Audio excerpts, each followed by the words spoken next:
Ceará Global 2020, o futuro em 360 graus. Um evento completamente online, inovador, imersivo e feito em formato de cocriação. É uma promoção e realização de Câmara Setorial de Comércio Exterior e Investimentos Estrangeiros e Câmara de Comércio Brasil-Portugal no Ceará. Patrocínio de ADESE, AECIP, APSV Advogados, Assembleia Legislativa do Estado do Ceará, BF Fortship, Banco do Nordeste, Bugabu Studio, Café Santa Clara, FIEC, Care, Sebrae Ceará, SP Combustíveis e Universidade de Fortaleza Unifor, Fundação Edson Queiroz. Com patrocínio de Secretaria de Turismo do Estado do Ceará.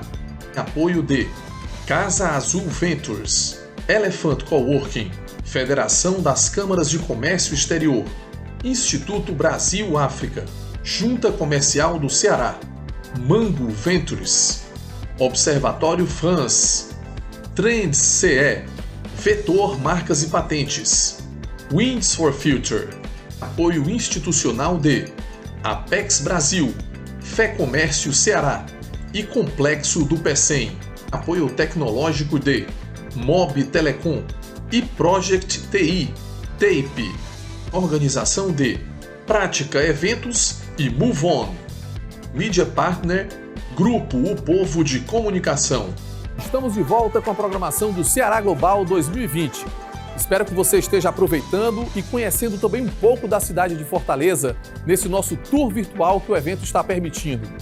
E vamos agora ao painel Pesca e Aquicultura no Ceará, da tradição ao novo mundo. Ok, boa tarde a todos os participantes do evento, né, Ceará Global 2020, que tem o tema Futuro em 360 graus. Né? Então, gostaria primeiramente aqui de agradecer aos organizadores do evento pelo convite, para estar mediando esse debate, onde nós iremos falar sobre pesca e aquicultura. Então, falando um pouco sobre esse projeto do Ceará Global, né, ele visa exatamente debater o processo de internacionalização da economia do estado do Ceará. O tema do evento, como eu já falei, é o Futuro em 360 graus, que trará uma programação sobre o comércio exterior, atração de investimentos estrangeiros, cooperação internacional, desenvolvimento sustentável. Então, com o propósito de mostrarmos o Ceará, né, que está conectado a vários mercados ao redor do mundo, né, e pelo histórico que o nosso estado tem na produção de pescado, né, e a importância que esse setor tem para a economia do estado, hoje nós iremos falar sobre pesca e aquicultura do estado do Ceará, da tradição ao novo mundo. Então, nesse painel, nós falaremos sobre a produção de pescado no estado, o consumo, desafios para o setor, dentre outros assuntos relevantes ao tema. Né? Então, eu sou o professor Bartolomeu, do Departamento de Área de Pesca, da UFC, e para nos ajudar nesse debate, teremos hoje a participação do Dr. Felipe Matias, que é engenheiro de pesca, cientista-chefe da área de aquicultura da FUCAP e pesquisador voluntário do programa de pós-graduação em engenharia de pesca, e também com o oceanógrafo Cadu Vilaça, que é diretor técnico do Sindicato da Indústria de Pesca e Frio do Estado do Ceará. Então, boa tarde, Felipe, boa tarde, Cadu. Então, para iniciar a nossa conversa, né, nesse nosso painel, gostaria que cada um fizesse uma breve explanação sobre a experiência de vocês, tá, na área da pesca e da aquicultura. Sei que vocês são bastante conhecidos no setor, mas para aqueles investidores, para aqueles participantes, né, do evento que não conheçam vocês, tá, passa a palavra para o Felipe e depois para o Cadu. Primeiramente, eu gostaria de agradecer o convite, né?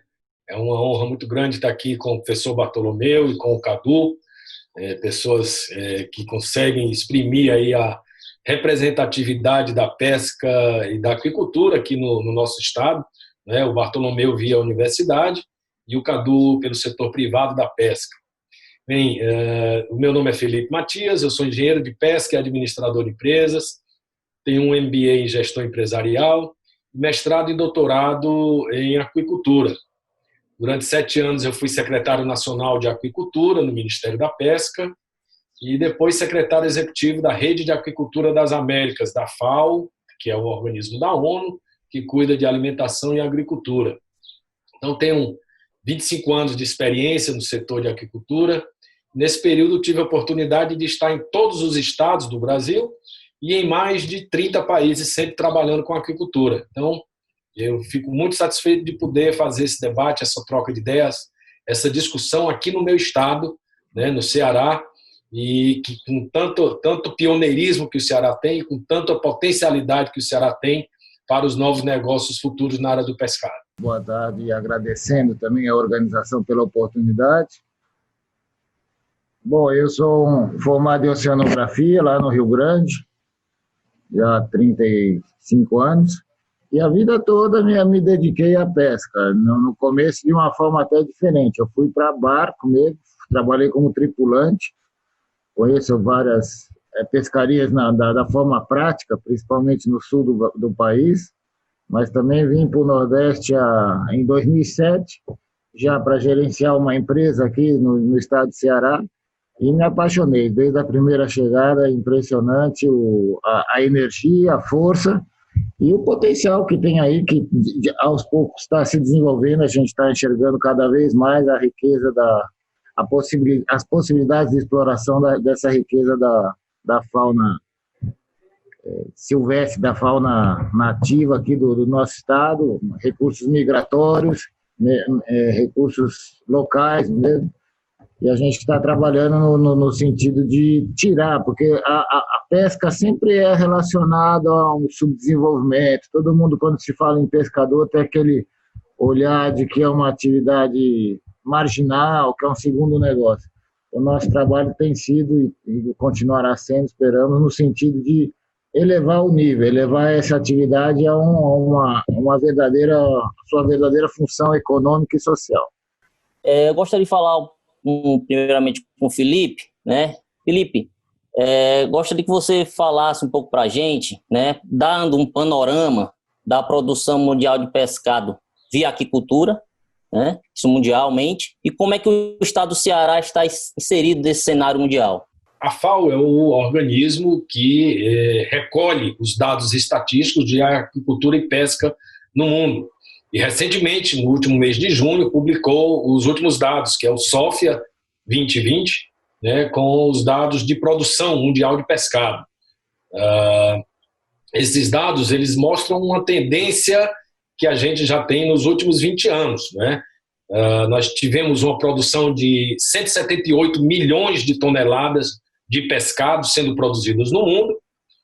Dessas 178 milhões de toneladas, 156 milhões de toneladas foram para consumo humano. Né? Nós temos aí algo em torno de 20 milhões de toneladas que não são para consumo humano. É para farinha, é para óleo, outros usos. Então, nós temos 156 milhões de toneladas para consumo humano e a aquicultura já produziu 82 milhões de toneladas desse total, o que dá 52%. Né? Ou seja, o que é que isso quer dizer? Mais da metade do que se consome de pescado no mundo já é de cultivo. Né? Então, isso é uma tendência no mundo, né? Na questão do você não caça mais boi, você não caça mais frango, você não caça mais porco. Né? Você cria. No caso do peixe, a gente ainda caça, que é a pesca, e certamente caçaremos ainda por muitos anos pela importância socioeconômica que a pesca tem, né? Mas cada vez mais o suprimento de pescado no mundo será ofertado via aquicultura. Não há grandes estoques pesqueiros, e aí obviamente o Cadu tem mais know-how do que eu para falar, mas não há grandes estoques pesqueiros a serem descobertos aí que possa aumentar muito a oferta de pescado. Né? Mas no caso da aquicultura, sim. Então, o que vem ocorrendo é que o ser humano vem consumindo cada vez mais pescado. Né? Nós tivemos um recorde novamente a cada 2 anos, há um recorde no consumo de pescado, e a FAO registrou um novo recorde com 20,5 quilos por habitante ano de pescado. E aí, por um outro lado, se a gente está consumindo cada vez mais pescado, por um outro lado, o suprimento da oferta desse pescado tem sido feito via aquicultura, tá? Nas suas diversas formas de aquicultura. A aquicultura hoje é um negócio que representa mais de 260 bilhões de dólares. Então, é um negócio que as pessoas às vezes não têm dimensão. O comércio internacional de pescado representa 50,3% do comércio de proteína animal do mundo. É mais do que o frango, o boi e o suíno juntos. Então, o comércio internacional de pescado, a pesca e a aquicultura tem uma extrema importância socioeconômica no mundo, no Brasil e aqui no Ceará. Aqui no Ceará, nós recentemente tivemos uma queda na nossa produção e estamos tratando de fazer uma retomada do desenvolvimento dessa aquicultura. Nós temos uma produção de tilápia e de camarão e está no momento de fazer um reordenamento da produção aquícola no estado. Gostaria de passar a palavra para o Cadu para que ele pudesse fazer uma breve consideração sobre a produção de pescado no estado do Ceará, no que diz respeito desde a produção, né, desde a pesca, né, aquele momento que o pescado chega nos postos de pesca, tá, até o exportador de pescados certificados, né, as indústrias certificadas.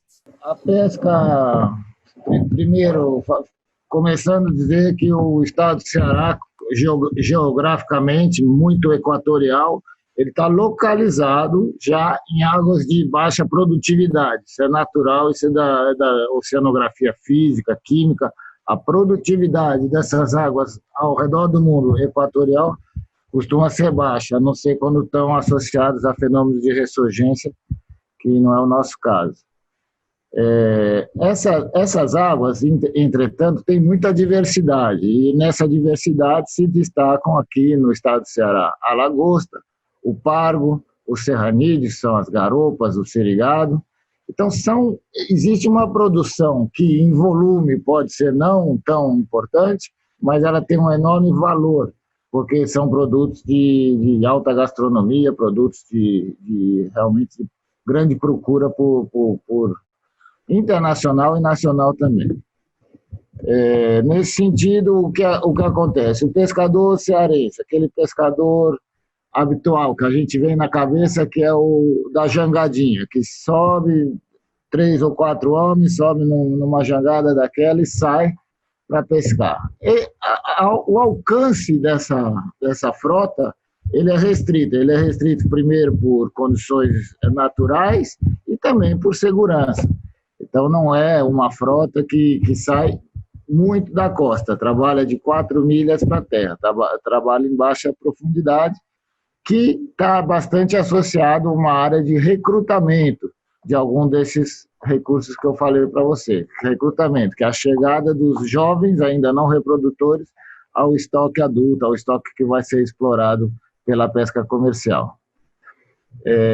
Também tem aqui, o que é muito lindo, sempre me impressionou, essa pescaria dos currais aqui no nosso estado. É impressionante, porque é um sistema secular, né, milenar, sei lá de quantos anos já vem essa tradição dos currais, e até hoje tem semanas que tem excepcionais produções aí de 300, 400 toneladas numa noite, numa praia, de repente encosta em peixe, o espada, encosta o xarel.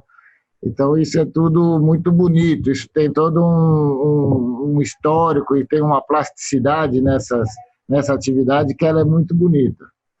Entretanto, e esse é o grande falha, e não é um privilégio do Ceará, isso é nacional e regional, a América Latina toda sofre com isso, é uma atividade que corre muito informalmente, é uma atividade de pouco registro, de poucos dados, e isso torna um pouco difícil fazer essa mensuração, esse comparativo. A gente sempre trabalha com dados macro, dados FAO, que é realmente, o Felipe acabou de citar, o SOFIA, recém-publicado, e a cada 2 anos eles atualizam essa publicação, mas onde na aquicultura você tem as coisas mais empresariais, a coisa parece mais fácil, mais dimensionável, mais controlada, e a pesca ainda tem muito desse empirismo, muito disso.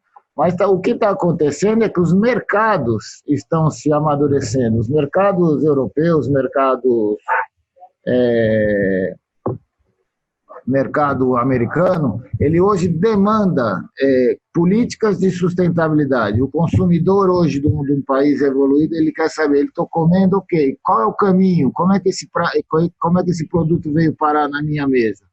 E esse caminho todo está sendo questionado, rastreabilidade, sustentabilidade. Isso está trazendo, então, a necessidade desse registro, a necessidade desse acompanhamento para uma realidade de mercado. Isso a gente está acompanhando com bastante interesse, é um tema muito contemporâneo aqui no nosso estado, e estamos atrás da certificação. Na verdade, é um grande caminho. A certificação, ela primeiro passo para qualquer um conseguir atingir uma certificação é a governança, que é uma atribuição de governo, né? que é ter normas claras, cumpridas, assimiladas pelos usuários. Isso ainda a gente está caminhando, mas estamos acreditando, estamos investindo dedicação, estamos investindo nosso esforço para que isso finalmente saia do sonhado para ser um fato. Você e o Felipe comentou um pouco sobre a questão da FAO, né, da produção e do consumo mundial de pescado, né?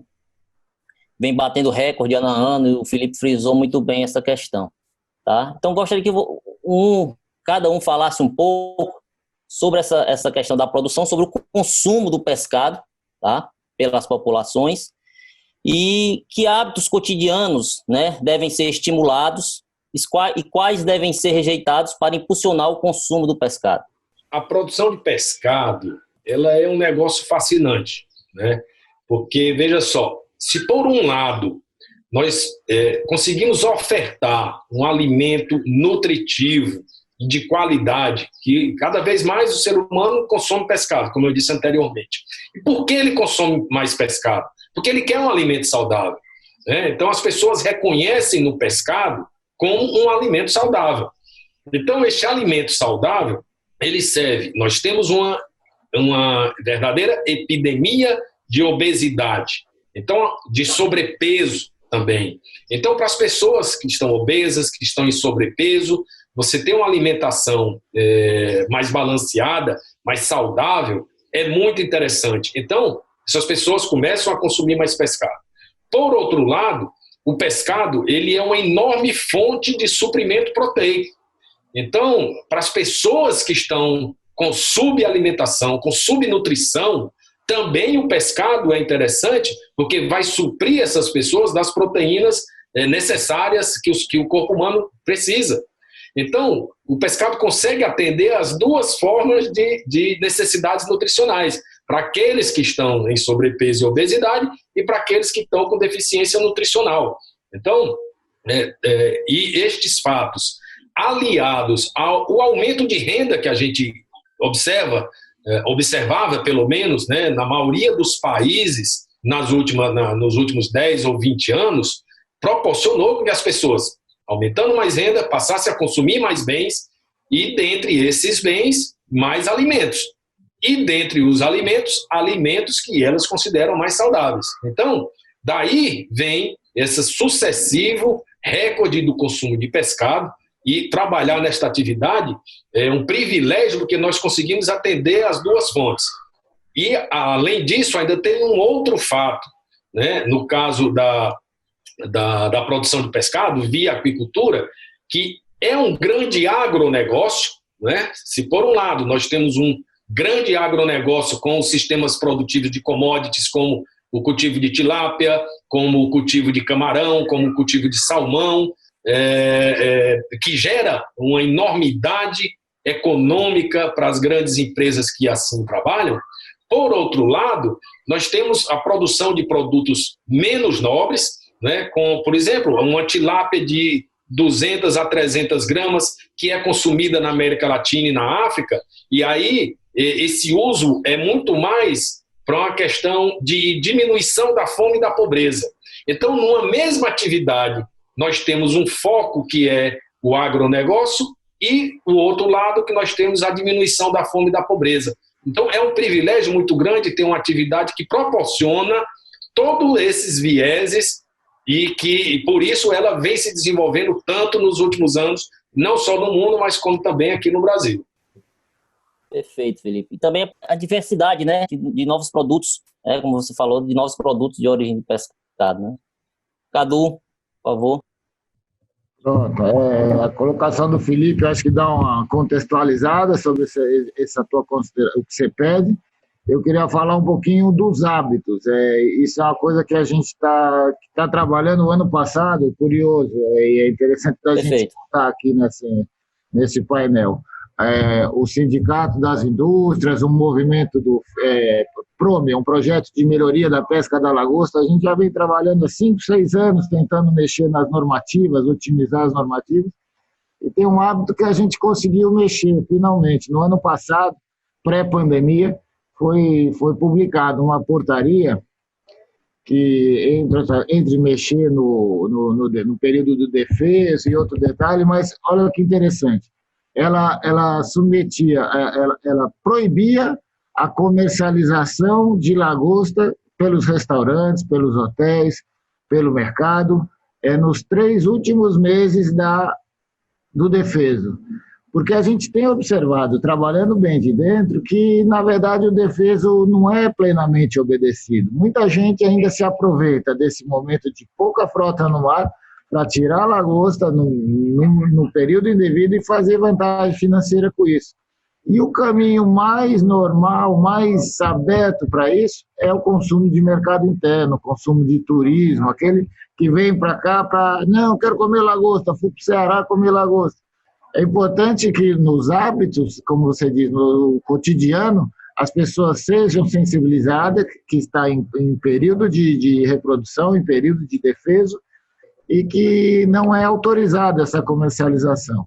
E a gente teve aí uma tratativa com as associações de restaurante, de chefes, e é muito interessante. Mostra ali um canal, uma oportunidade de se desenvolver um marketing, uma comunicação em cima dessa restrição comercial para o bem, não é para o mal. E o consumidor que pegar e ler aquilo num cardápio no restaurante, provavelmente já vai levar para frente esse conhecimento. Eu acho que é um caminho bacana de se explorar. O consumo sustentável, né?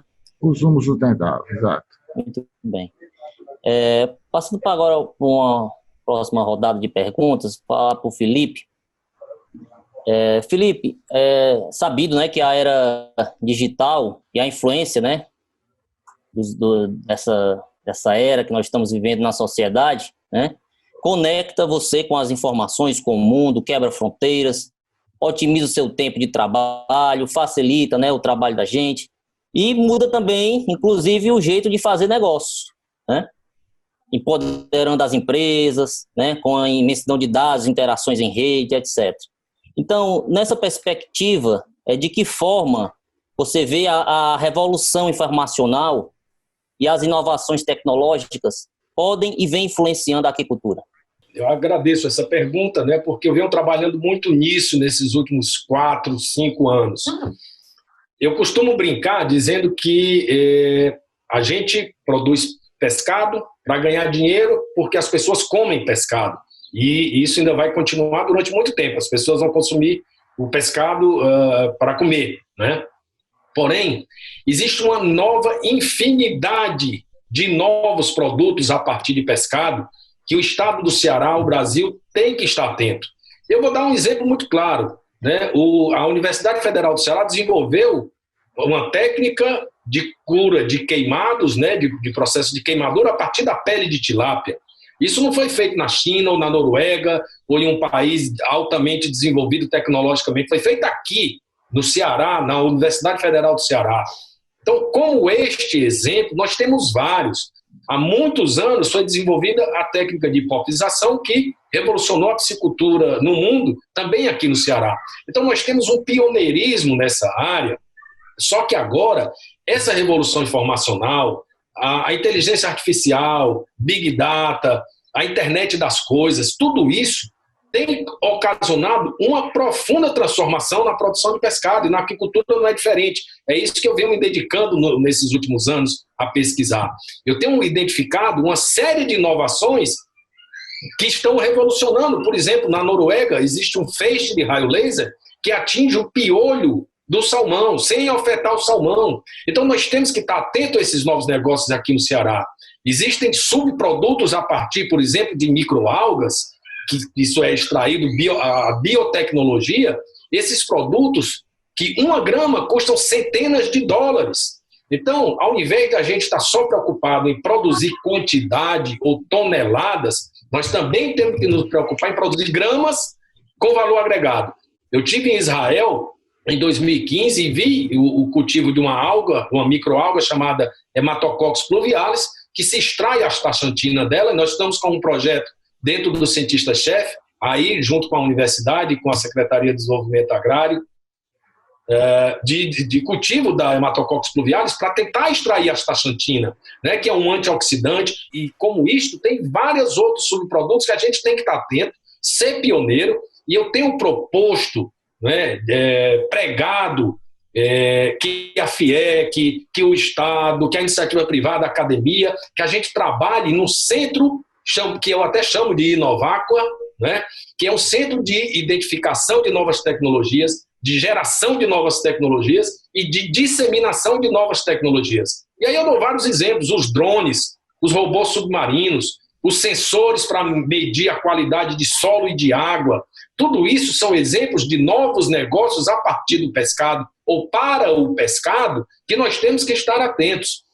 Esse tipo de trabalho tem uma grande barreira, né? As inovações tecnológicas, as pessoas têm uma barreira. Eu dou um exemplo pelo cultivo de camarão. Nós temos o cultivo de camarão no sistema semi-intensivo. Hoje, com a produtividade talvez de 2 toneladas por hectare ano, ou 3 toneladas por hectare ano, ou 5 toneladas por hectare ano, vamos dizer, enquanto nós temos os cultivos superintensivos que têm uma produtividade de 100 toneladas por hectare ano, e a gente não consegue mudar essa base tecnológica por algumas barreiras. Então, é papel do Estado conseguir fomentar isto, né, mostrar para a iniciativa privada que o negócio é seguro. Se a gente muda essa tecnologia, esse sistema de cultivo da cassinicultura no Ceará, né, a cassinicultura girando em torno aí de R$1 bilhão, sem aumentar um hectare,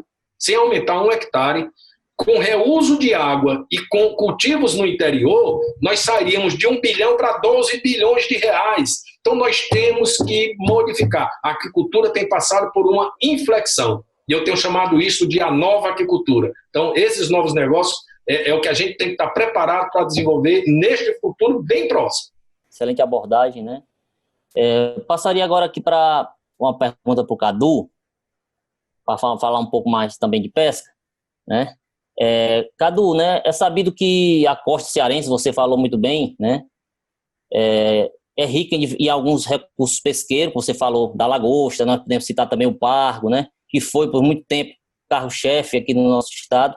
Então você poderia falar um pouco desses principais recursos pesqueiros que são explorados no nosso litoral? E aí poderia dar também informações no que diz respeito a volumes, contingente de mão de obra especializada, empregos e faturamento estimado? O grande campeão é realmente a lagosta. A lagosta se produz no Brasil todo, um pelo outro, na volta, sempre equiparando com peso vivo, sempre fazendo a conta revertendo para peso vivo. No Brasil se produz como 6.000 toneladas, 6.500 no ano, 6.700, mas vamos trabalhar em 6.000. Vem vindo nessa média há 5, 6 anos, que a gente tem seguido muito mais de perto. O estado do Ceará representa 4.000, então o estado do Ceará está sempre com 60%, 70% da produção nacional. Mas o que é importante é que é o local, essa medição é feita pelo local onde é escoado, é o porto. E a grande produção, a gente sabe, é do estado do Ceará. Mas os barcos do Ceará, muito comumente, vão pescar na costa do Piauí, na costa do Maranhão, na costa do Pará e até no Amapá. Mas a grande concentração realmente ainda está no nosso estado. Os peixes vermelhos, entre os quais o pargo foi muito importante, houve uma sobrepesca, está com o estoque começando a recuperar, aparentemente começando a recuperar. É um recurso também de altíssimo nível, destinado tanto à exportação, os tamanhos menores, e os maiores têm o grande consumo. Aqui o pargo frito é um produto muito típico aqui do Ceará, né? Quase toda a barraca a gente come. É uma pescaria ainda bastante artesanal, vão na mão, vão na linha, e alguma área lá no Belém trabalha com armadilha, mas o do Ceará é bastante na base da linha, do espinhel. Uma frota aí deve ter uns 150 barcos trabalhando esses recursos, e eles são interessantes porque tem nos bancos oceânicos, né, que é uma feição morfológica aqui por fora do estado do Ceará, muito interessante, que em águas de 3, 4 mil metros de profundidade, de repente afloram grandes montes submarinos, aí de uma cadeia, que na verdade deriva lá da cadeia de Fernando de Noronha. Ali em cima, nessas áreas, tem sempre muito pargo, é uma área de reprodução, eles vão lá para esses bancos profundos, geralmente são estoques reprodutores, que mantém aquela população que é mais explorada na costa, até a quebra de plataforma, no talude. Garupas e serigados também são muito importantes, mesmo tipo de pescaria, e aqui tem essa garupa vermelha, que todo mundo costuma relacionar a garupa com aquela nota de R$100, aquela é a garupa do sul, a marginatus. A gente tem aqui a garupa vermelha, mas excelente peixe, excelente. Talvez, o Felipe pode falar talvez um pouco disso, mas se vê muito na aquicultura mundial derivando para o serranídeo. Já tem garupa, já tem cultivo comercial de garupa em várias partes, que eu acho que na verdade, a grande aptidão do Ceará está aí, também olhar para o mar como um grande viveiro, uma área de cultivo, porque, querendo ou não, a gente está no semiárido, chove pouco, tem pouco recurso de água, então o mar é sempre essa opção que tem que estar aí, que tem que trabalhar nisso, no desenvolvimento da maricultura, né, da agricultura marinha. E de 2012 para cá, na verdade já tinha uma sondadinha em 2011, 2012, mas explodiu, e isso é muito interessante, os atuns, que são peixes de plataforma para fora, são peixes de fora das 200 milhas. Na verdade, aqui no Ceará, ele ocorre ali do limitinho das 200 milhas para mais para fora. Pescaria muito interessante, começou em 2012 com capturas pequenininhas, e o ano passado já se trabalhou acima de 15 mil toneladas desse peixe. Como tudo que começa meio que se descobre um novo Eldorado, cresce meio desordenadamente. Recentemente, e graças também à interação internacional que essa pescaria tem, os atuns são tratados por uma convenção internacional, que é a ICCAT, Comissão Internacional para a Conservação dos Atuns, e a gestão desses estoques altamente migratórios é feita por essa instituição, por essa entidade, com sede em Madrid. E, claro, o Brasil, meio que sem os números, foi 2, 3 anos, foi dando pedaladas na informação, isso foi subindo, os atuns já têm as cotas, já tem um nível de exploração bem estabelecido, e, de repente, entra um país tirando 1.000, 2.000, 3.000, 5.000, 15 mil toneladas, aí precisou dar uma parada, dar uma reordenada, e a gente está justamente nesse processo. As licenças de atum estão saindo, específicas para esse tipo de pescaria. Se estima aí que vão ter 250 licenças para o Nordeste, eu acho que quase 200 vão ser no estado do Ceará, um pouquinho ali no Rio Grande do Norte, que também desenvolveu essa frota, mas a concentração vai ser aqui. E é um recurso também muito interessante, porque permite, entre o sashimi, que é o consumo mais nobre, mas também tem a conserva, que é um produto muito especial, e nessa época de pandemia eles deram uma decolada, porque é um produto, pela quantidade, é barato, 120 gramas, vem na latinha, já o filé pronto para consumo, já cozido. Ela não demanda energia para manutenção, ela tem longo shelf life, né? Você compra e pode usar 1 ano, depois de 1 ano, fica ali embaixo da pia de casa, sem problema nenhum. É uma forma muito prática de consumir essa rica proteína do atum. Então, eu acho que, resumindo, essa pescaria do atum do estado do Ceará é o grande potencial que a gente tem. Sair um pouco da forma como se está produzindo muito destinado puramente à indústria e tem um nicho de sashimi que remunera 3, 4 vezes acima o mesmo quilo do peixe, e que muitas vezes é uma questão de manipulação a bordo, de ter mais carinho, de ter um tratamento mais nobre com o peixe, que ele reflete isso na qualidade na hora da descarga e tem procura. Esse é um produto que tem procura. Então, dos atuns é isso aí, tem mais ou menos 200 barcos, esses barcos saem sempre com tripulações de 7, 8 homens e trazem um pelo outro uma média aí 10 toneladas, 12 toneladas de peixe a cada 15 dias de viagem, às vezes estica um pouco para 20 dias. Muito interessante também de falar dessa pescaria, ela se desenvolve, ela chama pesca de cardume, porque o cardume tem o hábito de se juntar embaixo de sombras. E existem aqui, ao longo da costa do Ceará, na verdade, nas latitudes, a cada 4 graus para fora, até no Atlântico Norte, existe um projeto Pirata, que é um projeto de monitoramento oceanográfico. Então, existem boias oceanográficas com sensores ali, e essas são áreas que naturalmente atraem cardume. Então, os barcos vão atrás de estruturas flutuantes, onde normalmente tem o atum embaixo, então eles o atraem para baixo do seu barco, e aí eles ficam trabalhando com esse cardume embaixo do barco pelo período de pesca. Geralmente encosta outro barco da mesma companhia ou amigo e volta aquele para o porto, o outro fica com o cardume. Então, se pegou o nome pesca de cardume, ou pesca de cardume associado, porque está sempre embaixo do barco.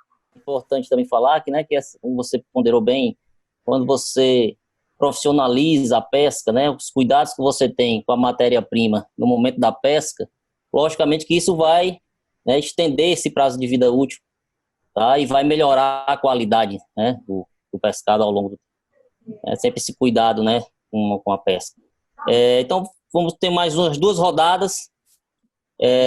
Gostaria de passar agora a palavra para o Felipe, e eu gostaria de fazer uma pergunta no seguinte tema, Felipe. Quais seriam os principais desafios, né, e gargalos que o Estado do Ceará precisa resolver para que tenhamos uma aquicultura cada vez mais forte nos próximos anos, né? E aí, já pegando esse mesmo tema, faria para o Cadu, né? Como que nós poderíamos garantir ou proporcionar segurança para a manutenção da produção de pescado para o futuro? Nós temos alguns gargalos e desafios que precisamos enfrentar ativamente. A primeira coisa é a questão da simplificação dos processos de licenciamento ambiental. Eu digo sempre nas minhas palestras que a fronteira do desenvolvimento da aquicultura é o licenciamento ambiental. Estados que dão licenciamento ambiental com mais agilidade desenvolvem sua aquicultura com mais facilidade. Estados que não emitem licença ambiental com tanta facilidade têm dificuldade, né? Aí eu dou exemplo, Mato Grosso, Rondônia, que 10 anos atrás sequer apareceu nas estatísticas, hoje estão sempre entre os 3 ou 5 maiores produtores aquícolas do país. Então, é necessário a gente tratar uma legislação ambiental para a aquicultura no Estado, né? E não resoluções. Muito da aquicultura é regido por resoluções ou do CONAMA ou do COEMA aqui no Estado. Então, é necessário que a gente tenha uma base legal e não infralegal. Então, eu tenho proposto isso na Câmara Setorial de Economia do Mar, que a gente faça uma discussão na casa que atende pela legislação, que é a Assembleia Legislativa, para que a gente possa fazer a discussão de uma lei, né, para o licenciamento. Então, eu acho que este é o primeiro gargalo. E um segundo é fazer com que a gente consiga realmente difundir para os produtores essa nova aquicultura, né? Não é concebível mais a gente trabalhar com tecnologias com 2 toneladas por hectare ano ou 5 toneladas por hectare ano, se já há tecnologia para 90, 100 toneladas por hectare ano, né? Não é possível a gente trabalhar no estado que tem escassez hídrica sem planejar um cultivo que proporcione o reuso ou o pouco uso de água. E existem tecnologias para isso. Então, eu acredito que esses 2 desafios, a questão ambiental e a questão de inserção dessas novas tecnologias, são preponderantes e os principais gargalos a serem atacados. O Felipe falou bem no começo, é uma caça. A gente vai para o mar como o índio entrava na selva, a gente vai atrás de animais. O saber que isso é sustentável depende de que você tire menos do que ele é capaz de se repor naturalmente, por reprodução e por crescimento. Então, basicamente, a pesca, o bom manejo pesqueiro, ele está querendo explorar ao máximo aquele recurso natural que a natureza deu para ele, mas tem que ter o limite da capacidade de suporte, a capacidade de extração que seja capaz de ser reposta. Isso parte de uma coisa básica, tem que se conhecer o tamanho dos estoques, tem que se caracterizar aquela população, aquelas populações, o grupo de espécies de que você está querendo usufruir, fazer o recurso. E esse é o grande problema, o grande gargalo no Brasil, por mais que se fale, a gente está fazendo muito pouca pesquisa de avaliação de estoque. Então, na verdade, através de estatísticas e tudo, os dados de captura são muito importantes, eles conseguem te dar um perfil da população, ali você extrapola modelos e tal, você tem, mas tem que ser checado em campo, tem que ser feito viagens de oceanografia mesmo, de pesquisa biológica, para se conhecer recursos com maior conhecimento, com maior propriedade. O que a gente fala de cotas de captura, isso é outro caminho. Essa IN que eu falei, aquela normativa da negativa de comercialização na segunda metade do defeso, também já ventila um pouco sobre cota. Então, na verdade, no mundo afora é isso que se estabelece, períodos de reprodução e quantidade que se pode tomar. Com isso, você vai permitindo que a população o selvagem vá controlando ali, você tem que monitorar isso, saber se está funcionando, mas costuma funcionar. Tem várias pescarias aí que estão no limite da exploração, que é onde elas devem estar mesmo. Como um recurso natural, você tira o máximo possível, sempre com precaução, sabendo que pode dar uma zebra natural, pode acontecer alguma coisa. Recentemente, aquela do petróleo, né, outubro do ano passado, apareceram aquelas manchas de petróleo. Qual a consequência disso na natureza, no recrutamento, nos jovens indivíduos, na desova? São dúvidas, a gente não sabe. Então, tudo tem que ter muita precaução. Mas o grande segredo está no conhecimento, na ciência, na pesquisa que traga aporte a esse conhecimento. E, por outro lado, eu volto a falar, no consumo consciente. A sociedade só ficar olhando, reclamando, falando que o governo não faz e acusando, mas ela tem participação nisso. Quando a dona de casa vai comprar ali na beira-mar, na feirinha, você, em vários períodos de defesa, você vai ali, você encontra o produto. É de hoje. Essa senhora chegou fresquinho de manhã, mas não podia chegar, está proibido. Na Praia do Futuro, aquelas... lagosta o quê? Está em pleno defesa, não podia estar circulando. Então, a gente tem também, como sociedade, essa responsabilidade de estar zelando pelo recurso natural que nos é oferecido. Gostaria de encerrar com uma última pergunta. Tá? Então, possivelmente nós teremos aqui, né, investidores, né, nos ouvindo hoje. Tá? Então, eu gostaria que o Felipe nos falasse, tá, o que o Ceará tem como vantagem competitiva para atrair novos investidores para o setor do pescado. E para o Cadu, né, eu gostaria de perguntar qual seria o papel das esferas, tanto o governo federal, estadual e municipal, no desenvolvimento de políticas públicas e a sua implantação na realidade da produção pesqueira. Então, vocês podem responder essas perguntas e também já fazer uma consideração final. Eu acho que o Ceará tem algumas vantagens competitivas muito importantes em relação a outros estados próximos e a outros estados até do sul e do sudeste, né? Nós temos o segundo curso de engenharia de pesca criado no país, nós temos um programa de pós-graduação em engenharia de pesca, cujo o professor Bartolomeu coordena. Nós temos uma tradição na produção e no consumo de pescado, né? Seja de pesca, seja de aquicultura.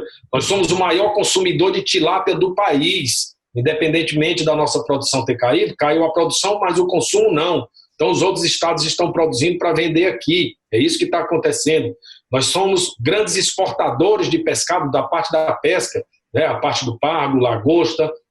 Então, tudo isso está dentro da vocação do cearense, né? Da vocação do cearense com a questão do pescado, com a questão do comércio, né? E aí a gente tem que explorar isso. Dentro da agricultura, nós temos algumas vantagens, que é a questão também da tradição. Até recentemente fomos os líderes na produção de camarão cultivado do país. Temos que mudar essa tecnologia. Aí já é uma grande oportunidade para investidores. Investir no cultivo super intensivo aqui no estado, né? Esse sistema que tem uma produtividade de 90 a 100 toneladas por hectare ano, que já vem sendo feito, inclusive no Rio Grande do Norte, em Alagoas, etc. Nós temos a questão da piscicultura marinha. Também dentro do programa Cientista-Chefe, nós estamos trabalhando a questão de um programa de piscicultura marinha. E a piscicultura marinha, seja ela offshore, afastada da costa, ou a piscicultura com recirculação de água, né? Os sistemas de recirculação, que também estão sendo desenvolvidos por aí. São, como já está sendo produzido salmão na Flórida, um peixe de água fria sendo produzido num estado quente. Então, é possível, sim, produzir alguns tipos de cultivos com alta tecnologia. Então, essas são oportunidades para investidores que queiram vir. E aí existe o que eu considero o maior diferencial, a nossa posição estratégica e a logística do Estado, né? Hoje é interessantíssimo para um investidor produzir no estado do Ceará para vender para a Europa, para os Estados Unidos e para a Ásia, para a China. Nós temos o canal do Panamá, que nós estamos muito mais próximos do que os estados do Sul e do Sudeste. Nós temos já a tradição de exportação para os Estados Unidos. Então, essa logística atrelada ao complexo do PECEM, ela proporciona uma grande atratividade. Há uma concertação de instituições, do governo, de entidades privadas, do desenvolvimento daquele porto do PECEM, com diversas coisas, né? Nós temos o hub aéreo, nós temos o hub tecnológico com cabeamento de linhas de fibra ótica. Tudo isso vem se somar. Então, o Ceará tem implantado bem a questão da sua infraestrutura, e isso tem se tornado um diferencial competitivo. Então, aqueles investidores que pensam em investir na produção de pescado, necessariamente tem que colocar o Ceará no mapa. Fora isso, toda a questão dos novos negócios, da biotecnologia, da questão genética, da questão desses novos negócios que aqui podem ser desenvolvidos, e aí é papel do Estado e de outras entidades que a gente aporte a construção e o desenvolvimento deste centro que eu chamo do Inovaqua, da identificação e desenvolvimento de novas tecnologias. Aí nós teremos um pacote completo de atração de investidores e de investimentos aqui para o nosso estado nessa área. É um comentário muito antigo e infelizmente, a pesca, por se tratar de marinha, por se tratar de oceano, já é de cara águas da União. Então, sempre foi tratado como uma responsabilidade, uma atribuição federal fazer esse zelo. O que não é, e a gente tem conseguido, inclusive o governador Camilo tem dado apoio nessa ótica, que se mude um pouco esse tradicional forma de pensar. Afinal de contas, são pescadores, são comunidades, é uma sociedade cearense que está se beneficiando desses recursos. Então, o papel a pesca por si só ela é muito capilarizada. Você vai naquelas estradinhas, chega no final, tem uma comunidade, uma vila, depois do Lagamar, é ali que eles moram. Então, tem que chegar nesses lugares, e esse é um lugar que quem tem acesso são os municípios. Essa conscientização da importância dos dados, da importância dos cadastros, isso tudo que eu coloquei no começo, eu acho isso fundamental, o envolvimento de uma rede de municípios costeiros, de um compromisso aí que haja com o Estado para a consolidação dessas informações, tanto de sociais, econômicas e cadastrais. A gente precisa conhecer mais e melhor, para que o Estado compile os dados municipais e para que vários estados oferecendo isso, a federação tenha um quadro realista, tenha capacidade de desenvolver política em cima de dados confiáveis e não de estimativas, muitas vezes bastante distantes do que se vê, na verdade. Então, eu sempre chamo a atenção de prefeitos, alguns que a gente conhece, das áreas que a gente visita, que eles têm que se envolver mais nessas campanhas que a gente faz. Então, outro assunto que sempre é polêmico, mas que a gente tem que pensar. Eu comecei a falar das jangadinhas, do tradicional pescador cearense que vai para áreas não suficientemente afastadas, numa área de recrutamento. A gente precisa, como sociedade, e envolvendo as comunidades e essas lideranças deles também, concentrar nesse problema. O que a gente pode fazer? A mesma coisa do que o Felipe está falando, da reforma, da necessária inflexão do extensivo para o intensivo, porque senão você perde condições competitivas, não dá para você encarar o mercado, não dá para você retribuir a sociedade explorando todo o recurso, toda a disponibilidade de energia que tem nisso.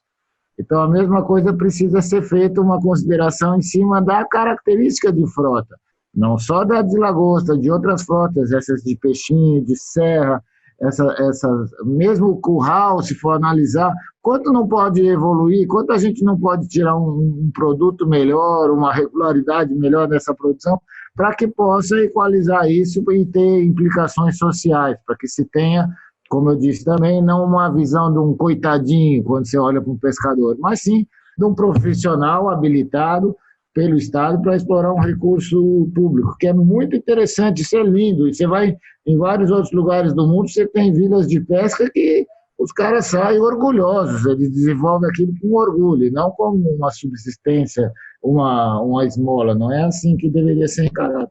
Então, a função dos governos em todas as escalas, ela é fundamental, mas tem que partir, claro, de um esforço injetado pela federação. Ela tem que chamar os governadores e pactuar com seus prefeitos para que a gente tenha esse quadro realista da atividade. Nosso tempo, felizmente, acabou, né? Foi um papo muito valioso, muito produtivo, né? Falando de pesca e aquicultura. Então, gostaria somente de agradecer, né, a vocês, a organização do evento, tá? E que a gente possamos nos encontrar em uma próxima oportunidade para debatermos aí pesca e aquicultura. Tá? Então, obrigado e boa tarde a todos. Grande prazer. Um abraço. Muito obrigado, Bartolomeu. Um abraço, Felipe. Um abraço a todos. Abraço.